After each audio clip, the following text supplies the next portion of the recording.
আগে দেশের মানুষ ইলিশ খাবে, তারপরে রপ্তানি, মন্তব্য করলেন মৎস্য ও প্রাণী সম্পদ উপদেষ্টা।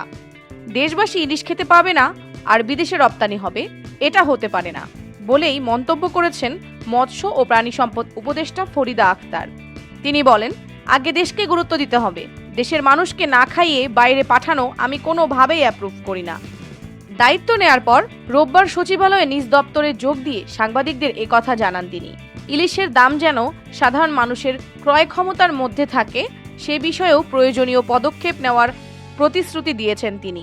বাজার সিন্ডিকেট ও চাঁদাবাজির কারণে নিত্য পণ্যের দাম বেড়ে যায়, এই সিন্ডিকেট ভাঙতে হবে উল্লেখ করে তিনি বলেন, ভবিষ্যৎ প্রজন্মকে রক্ষা করতে হলে সকল খাদ্যপণ্য ভেজালমুক্ত করতে হবে। সেই সঙ্গে বাজারে পণ্যের সরবরাহ বাড়লে দাম কমে আসবে, এজন্য সরবরাহ বাড়াতে হবে। ডিম, দুধ, মাছ ইত্যাদি জিনিসপত্রের দাম